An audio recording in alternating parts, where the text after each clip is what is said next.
to show you how to make my birthday cake. I designed this cake and I hope you all love it. And of course, everyone should shine bright like a diamond. Now, step one with cakes is always to level off the cake. So I've made mine, it's an 11-inch square and I have made it 55 millimeters tall, so about 2¼ inches. And now you may be looking at this wondering what in heck I'm doing with the chopping board that's wonky, but I'm going to use this as our fast and easy way to make the cake have different variations in height, coming from the top, working our way down to the bottom. So if you need to do this yourself and you don't want to make one of these, watch John's Topsy-Turvy tutorial and he will show you exactly how you do it by measuring out different heights around the cake. So what we do is simply place the cake up here, and the aim is just to keep the cake in the same spot the whole time. Now I've also taken some 11-inch cake boards and I've gone ahead and marked up on one side only 4½ inches, and then I chopped it across just with a paper cutter. So I've just turned it 90 degrees. You don't want to do a full 180 because otherwise you won't get it positioned right in this diamond shape. So you just want to position that there. Take one of these and then we're just going to slice this down. If you're worried, cut a little bit out just in case it tapers down until you feel comfortable.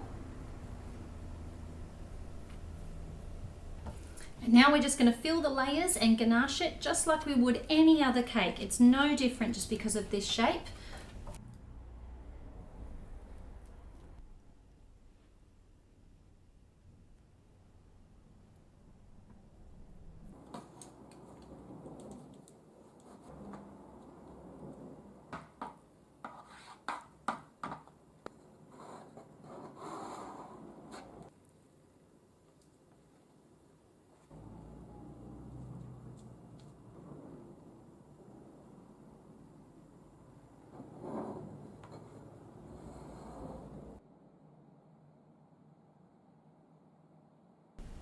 And now that my cake is ready to attach all of the silver foil, I've just popped it up onto a square cake stand just to make it really easy to brush any of the excess below as well as above.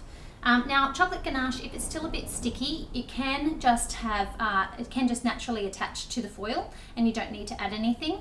But because I've been making a couple of trips into the fridge to chop everything off, I'm just using a little bit of water on a pastry brush, and that will just help it to attach just a little faster, and that way you'll find that the foil doesn't float away everywhere.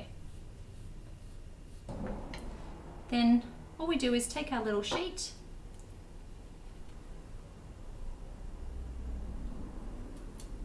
rest it up against the cake,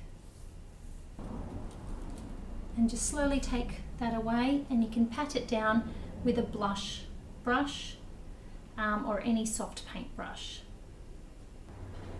And then just bring that down.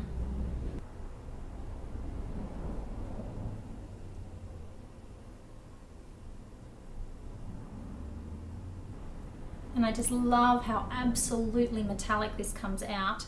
And I'm really, really pleased with the fact that we've got tiny little bits of cake showing very, very little, just here and there, and it helps to make it a little bit more arty, and I think that's perfect for our honey.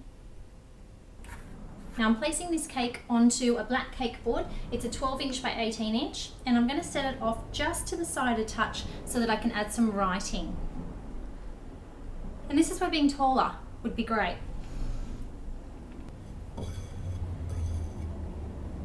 Now, before I made a huge mess with ganache of our cake plates, I went ahead and I traced out the same shape again, this time onto just a lid of a cake box.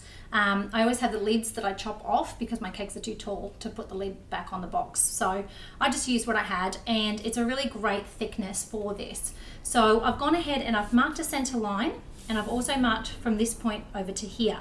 From there, you can create any shapes you like. The main key point is just to measure up how far you want to go on both sides and then make your markings. So here, I want to have another spot coming up. So I'm going to take a look at my idea picture, and I want to work from this center point here and this one here and this one here, and I just want to go up. So along this side, I'm just measuring 5 centimeters or 2 inches. Make a little mark and do the same on this side.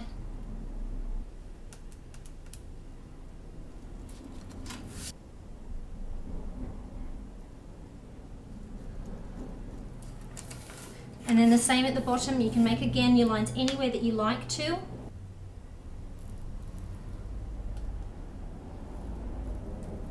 And now using a paper cutter and some scissors where I need to, I am just cutting out all of my shapes.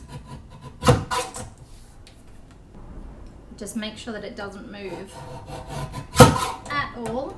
And then try and keep a track of them. Don't just cut them into a big pile. Try and keep them exactly where they're meant to go, and that will make your life so much easier in the next few steps. One of the good things about modeling chocolate that I love is that you can make a bunch of these shapes in every color that you like. If you don't like it, it doesn't matter. It's not like fondant where if you've rolled it out and you've left it on the counter for 10 minutes, then it's ruined and you can't change the shape of it. Modeling chocolate is not going to have that happen. It's not going to wear, so you can feel free to, not know necessarily where you want your colors to go, but just do a couple of extras in different colors, rearrange it, see what you think, and then you can scrunch up your excess and you can make it into a new shape anytime you like. So I'm going to take my blue and I'm going to start with maybe a small touch of it.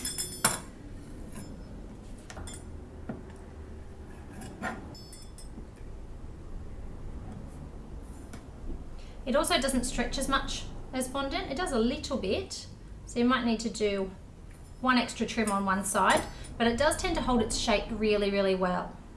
So we'll put that down, and then I'll put this to the side here on some parchment paper.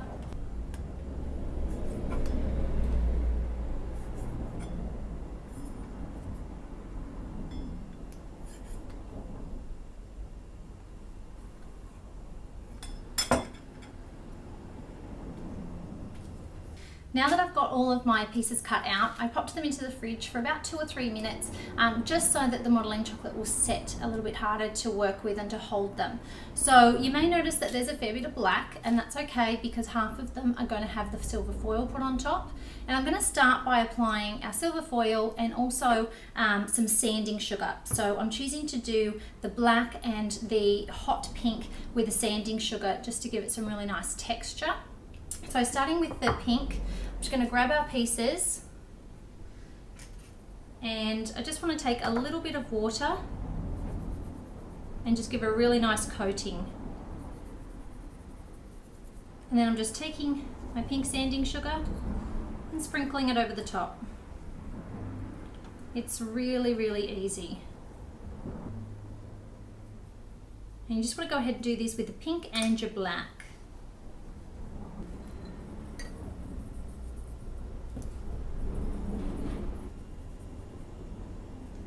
And I'm just applying the silver foil in exactly the same technique as I did before, just wetting the surface a little bit. And then we'll take a sheet of our silver, drape it over and just pat it down and get rid of all that excess.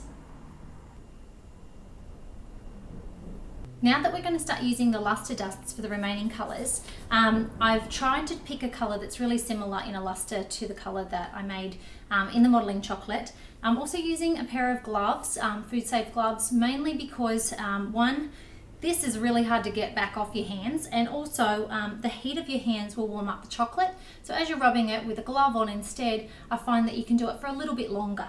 So all I do is get some on. It is a bit harder to get it on your finger when you've got it on the glove, but you'll thank me later when your hands aren't multicolored.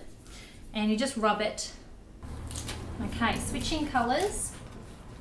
I'm going to go to the next lightest, which is the blue. I actually took a Rolcom brand of blue and then some silk white to make my blue, because I found that the ones that I could buy were just a little bit too strong for the shade I was going for. So you can always just tweak it.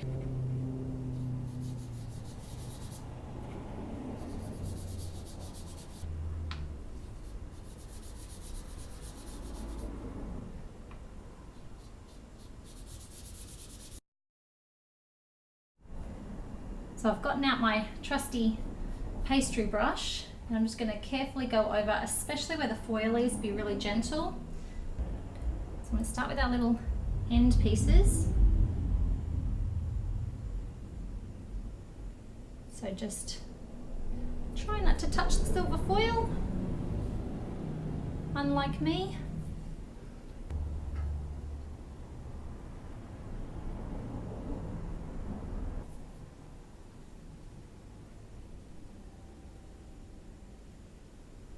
Okay, so it's all looking pretty good, but this pink one I think needs just the tiniest chop.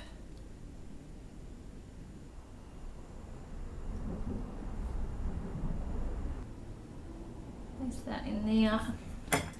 And again, it's not quite straight and you know it's meant to be a straight line, just give it a little trim. That's modeling chocolate for you. Really, really easy to do things like this.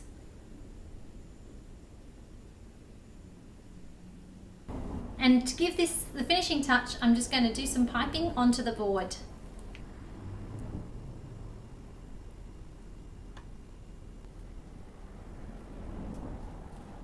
And now our beautiful diamond is all ready to show off to our birthday girl. Oh, it looks so good. Do you like it? Yeah. We've got sparkles everywhere, we've got silver foil, and there's a delicious Jaffa chocolate cake underneath. Happy 10th birthday. Thank you.